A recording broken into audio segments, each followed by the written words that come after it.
28 segundo lang, pwede kang bumagsak, pwede mawalan ng suporta ang pamilya, sigurado ka bang hindi ikaw ang susunod? Bawat 28 segundo may namamatay dahil sa stroke.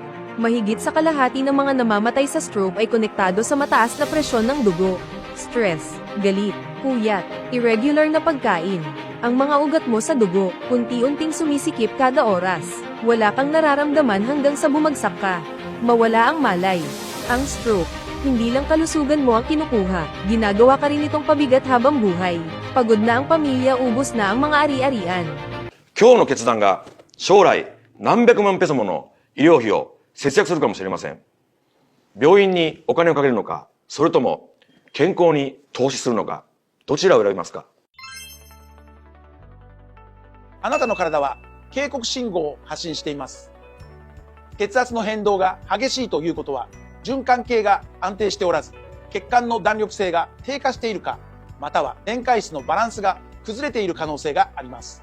このような状態では、体位を変える際に、手足のしびれや頭痛が現れることが多く、血液循環が不均一なために、脳みそやその他の重要な臓器に十分な酸素が行き渡らなくなっています。Na ganito pamumuhay ang katawan ko. Napansin ko na may mali sa katawan ko.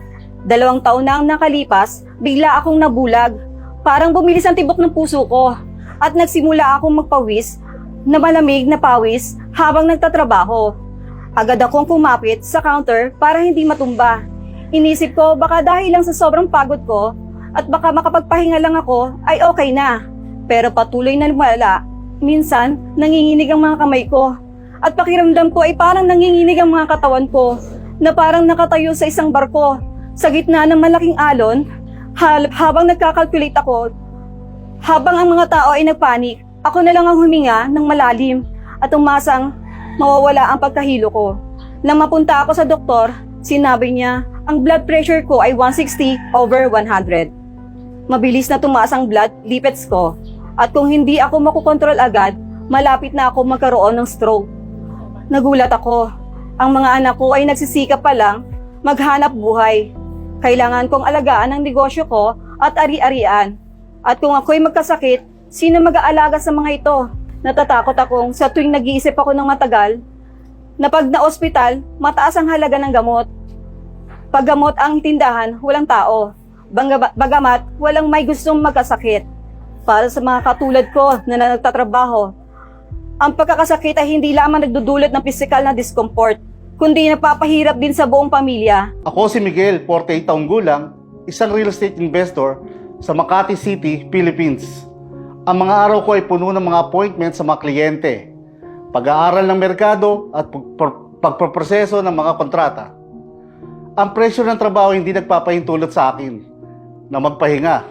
Umaasa ako sa kape para manatiling gising.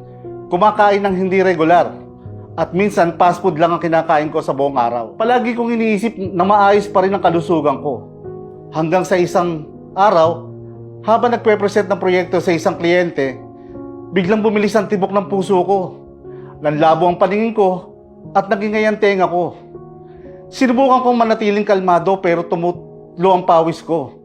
Nanginig ang mga binti ko at parang nawalan ako ng lakas sa isang iglap. Nawalan ako ng malay. Na magising ako sa ospital, seryoso ang tingin sa akin ng doktor. Ang LDL cholesterol mo ay umaabot na sa 3.9 ml triglyceride, 2.3 mm at hindi matatag ang presyon ng dugo mo. Kung patuloy ka magiging ganyan, mataas ang panganib na magkaroon ka ng stroke at atake sa puso. Parang binuhusan ng malamig na tubig. Ang dami ko pang plano sa pamilya ko. Yung mga taong mahalaga sa akin. Tapos biglang sumagis. Protektahan nyo ang kalusugan nyo ngayon. Gumamit ng Takoshima, 2 baso sa isang araw lamang. Araw-araw, makakatulong to mag-stabilize ng blood pressure, makakaiwas sa stroke, at mag-i-improve ng cardiovascular health. Takoshima, ang sikreto nila. Isang pagsasanib ng technology ng Hapon.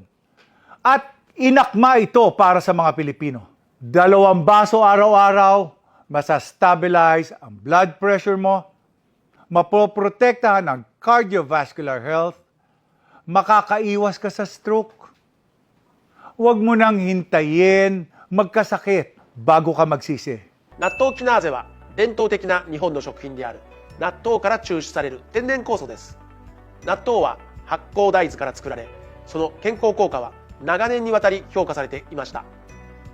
1980年、角博之教授は納豆キナーゼがフィプリン、すなわち血栓の主成分を分解する能力を持つことを発見しました。フィリピンでは心臓病が主要な死亡要因となっており、2020年には12万7000件以上の死亡例が記録されています。さらに生活習慣の乱れや運動不足、不健康な食事、ストレスの影響で脳卒中が若年層にも広がる傾向にあります。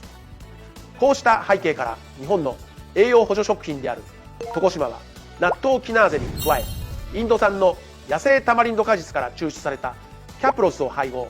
キャプロスは通常の抗酸化成分の17倍の抗酸化力を有し、血管を保護し、動脈硬化の進行を抑制、さらには血圧の安定化にも寄与します。さらに床島にはイソマルトや含まれており、免疫力の向上、ストレスの軽減、若いうちから脳卒中予防に効果が期待されます。医療の専門家として私は床島を日常の栄養補給に取り入れることを強く推奨いたします。早期から血管ケアに努めることが長期にわたる健康への最良の投資となります。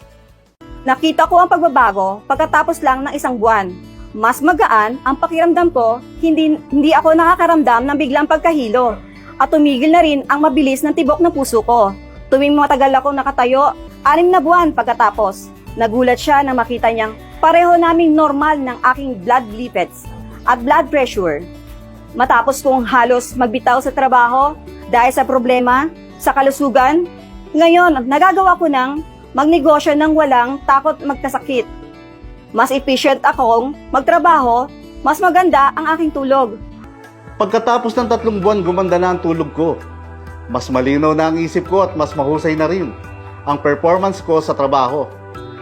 Nang mag-check up ako ulit pagkalipas ng 6 na buwan, hindi ako makapaniwala sa nakita ko.